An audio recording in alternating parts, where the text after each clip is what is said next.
everyone. Very pleasant morning to you all. I'm Geeta Srinivasan, Assistant Professor, Department of Commerce from KCS Kasinadar College of Arts and Science. Today, shall we learn about types of audit? There are different types of audits are there. Statutory audit, concurrent audit, stock audit, cost audit, secretarial audit, CAG audit, management audit. So here, first we will see what are the statutory audit, concurrent audit, stock audit. What is statutory audit? Audit of a company when governed by a particular law is called a statutory audit. There will be a separate laws for the specified companies. Only on the basis on that and according to that they will audit the books of accounts. So this statutory auditor is appointed by the board of director or otherwise even the shareholder may appoint in the general meeting. If the shareholders fail to appoint an auditor, even the central government can appoint a statutory auditor. So the rights, duties and power of the statutory auditor are determined by the particular statute. Statutory audit is compulsory for certain companies like company, bank, insurance, electricity, cooperative society, trust. So these companies have a separate laws for them. So on that basis only the auditing work can also be done. So shall we pass over to the next one?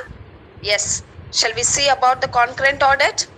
The concurrent audit means examination of financial transaction at the time of happening or parallel with the transaction.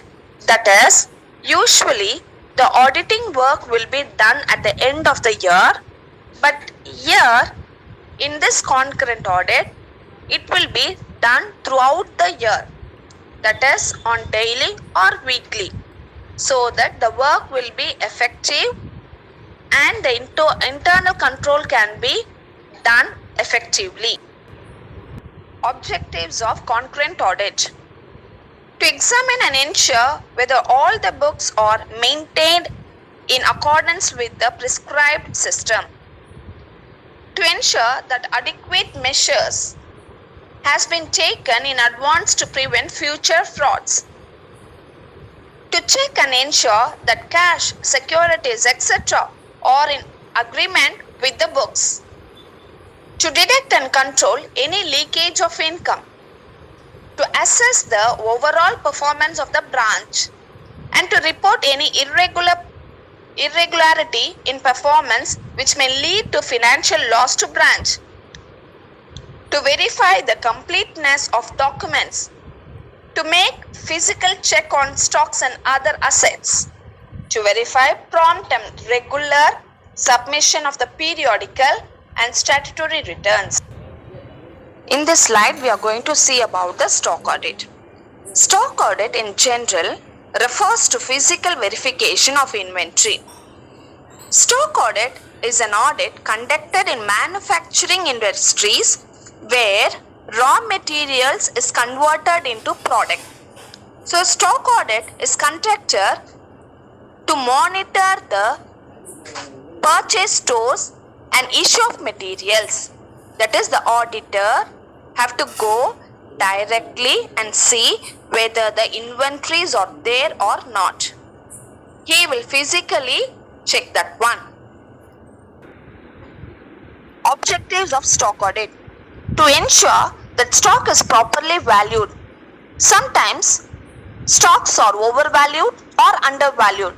So to rectify that one, stock audit is important. To ascertain that stock is adequately insured. So sometimes there may be any accident. So on that case, insured money may be useful to the company. And then to ensure that physical stock value conforms with the stock statement. So both has to give a same amount, same numbers.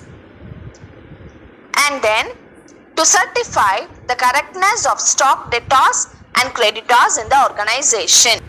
So now we are going to see about the scope of stock audit. First, physical verification of stock, verification of storage condition, valuation of inventories, valuation and verification of sundry creditors, inventory valuation system. See, the director has to go directly and check the stocks, and then he has to evaluate the inventories. He has to see whether all the amount mentioned in the statement is right or not, and he has to see about the sundry creditors and also inventory valuation system also the auditor has to verify. The next audit is CNAG, which is very important audit. The full form of CNAG is Comptroller and Auditor General of India. This is the administrative head of the Indian Audit and Accounts Department. The duty of CNAG is to audit the receipts and expenditure of the union and state government. So I hope now you have understood the importance of CNAG. And this CNAG auditor will be appointed by the President of India. So you can see the symbol of CNAG here. In this presentation, we have seen about the statutory audit, concurrent audit, stock audit and CNAG audit.